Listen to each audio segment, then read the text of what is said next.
আসসালামু আলাইকুম রহমতুল্লাহি ওবরাকাতুহু। আউযু বিল্লাহি মিনাশ শাইতানির রাজিম। বিসমিল্লাহির রহমানির রহিম। নাহমাদুহু ওয়া নুসাল্লি আলা রাসূলিহিল কারীম। জিন ও জাদুর চিকিৎসা ইউটিউব চ্যানেলে আপনাদের সকলকে স্বাগত জানাচ্ছি। আমি জিন ও জাদুর চিকিৎসক আব্দুল্লাহ আল আমিন। আশা করি মহান আল্লাহ তাআলার অশেষ দয়া এবং মেহেরবানিতে আপনারা সকলেই ভালো আছেন। আলহামদুলিল্লাহ, আমি অনেক ভালো আছি। আপনারা অনেকেই জানেন আমি মাঝে মধ্যেই পবিত্র কোরআনিক কিছু আমল নিয়ে উপস্থিত হই, যার মাধ্যমে যারা জিন ও জাদুজনিত সমস্যায় আক্রান্ত আছেন, এই সকল সমস্যায় ভুগছেন, তারা আমার এই আমলগুলোর মাধ্যমে উপকৃত হন। তেমনিভাবে আজও আমি একটি পবিত্র কোরআন থেকে আমল নিয়ে উপস্থিত হয়েছি। এই আমলটি যদি আপনারা যথাযথ ইখলাসের সাথে করতে পারেন, আশা করা যায় মহান আল্লাহ তাআলার অশেষ দয়া এবং মেহেরবানিতে আপনাদের উপর করা সব ধরনের জাদু ক্ষতিগুলো, যে বা যাহারা আপনাদেরকে ক্ষতি করতেছে, তাদের দিকে ফেরত চলে যাবে ইনশাআল্লাহ। জি সম্মানিত দিনী ভাই বোনেরা, আর কথা না বাড়িয়ে চলুন আপনারা আমলটি কিভাবে করতে হবে সে সম্পর্কে বিস্তারিত আলোচনা করি। আপনারা যদি আমলটি করতে চান, তাহলে আপনাদের সকলকে দিন ইসলাম মান্য করতে হবে।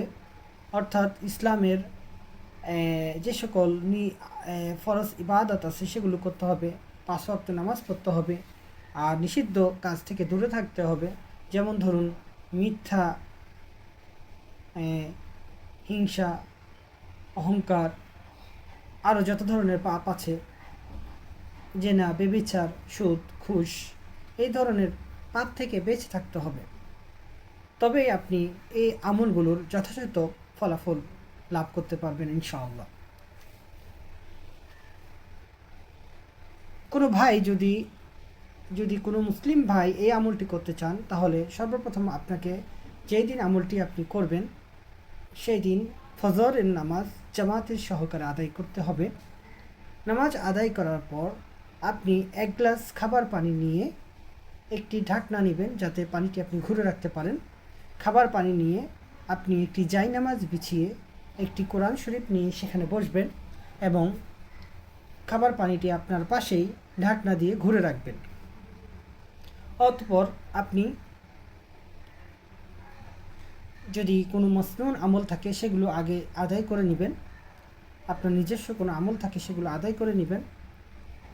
আদায় করার পর আপনি সৈয়দুল ইস্তেগফার একবার পাঠ করবেন। হাদিস শরীফে এই ইস্তেগফার সম্পর্কে অনেক গুরুত্ব দেওয়া হয়েছে। স্বয়ং আমাদের নবী মুহাম্মদ সাল্লাল্লাহু আলাইহি ওয়াসাল্লাম বলেছেন, কোনো ব্যক্তি যদি সকালবেলা এই ইস্তেগফার পাঠ করে এবং সেই দিন যদি তার মৃত্যু হয়, তাহলে সে জান্নাতে প্রবেশ করবে।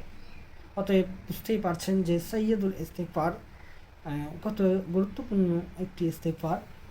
এর মাধ্যমে আমাদের গুনাহগুলো আল্লাহ তাআলা মাফ করে দেন, যদি আপনারা ইখলাসের সাথে ইস্তেগফারটি পাঠ করতে পারেন।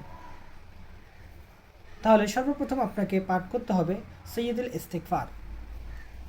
অতঃপর আপনাকে 10 বার দরুদে ইব্রাহিম পাঠ করতে হবে। পাঠ শেষে ওই গ্লাসের পানিতে আপনাকে 3টি ফু দিতে হবে, অর্থাৎ দম করবেন 3টি। অতঃপর আপনি পবিত্র কোরআন মাজিদের 36 নম্বর সূরা, 36 নং সূরা আমি আপনাদের জন্য বের করে রেখেছি। এই সূরাটি, এই যে আপনারা দেখতে পাচ্ছেন, সূরাতুল ইয়াসিন। সূরাতুল ইয়াসিন এই সূরাটি আপনাদেরকে প্রথম থেকে শেষ পর্যন্ত সম্পূর্ণ পাঠ করতে হবে। মাঝখানে কোনো কারোর সাথে কথা বলবেন না, বা অন্য কোনো কাজে যাবেন না, বা বিরতি দিয়ে থামবেনও না।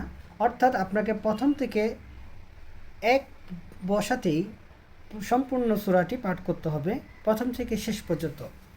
সম্পূর্ণ সূরা পাঠ করার শেষে আপনি সেই গ্লাসের পানিতে আবারও 3টি দম করবেন, অর্থাৎ ফু দিবেন। তারপর আপনি আবার দরুদে ইব্রাহিম 10 বার পাঠ করে সেই পানিতে একটি ফু দিবেন। ফু দেওয়ার পর আপনি মনে মনে এই নিয়ত করবেন, হে আল্লাহ, আমাকে যে বা যাহারা জাদু করতেছে আমার উপর করা জাদুগুলো যাতে তাদের থেকে ফেরত চলে যায়, এই নিয়তটি করে আপনি বিসমিল্লাহ বলে ওই গ্লাসের পানিটুকু 3 ঢুকে পান করে নেবেন।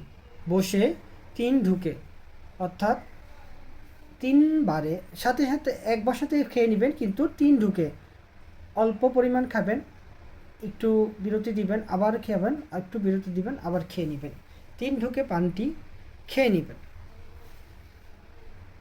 ইনশাআল্লাহ এই আমলটি যদি আপনারা আমি যেভাবে বলেছি এভাবে ইখলাসের সাথে করতে পারেন, আপনার শরীরে থাকা সব ধরনের জাদুগুলো মুহূর্তেই যারা আপনাকে ক্ষতি করছে তাদের থেকে ফেরত চলে যাবে ইনশাআল্লাহ।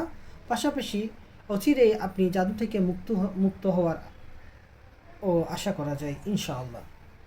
অতএব আপনারা আমলটি যথাযথভাবে করবেন ইনশাআল্লাহ, এবং কোনো জিজ্ঞাসা থাকলে, জানার থাকলে, না বুঝলে আপনারা কমেন্ট করবেন, আমি আপনাদের কমেন্টের জবাব দেওয়ার চেষ্টা করব। আজ এই পর্যন্তই। সবাই ভালো থাকবেন, সুস্থ থাকবেন। আসসালামু আলাইকুম ওয়া রাহমাতুল্লাহি ওয়া বারাকাতুহু।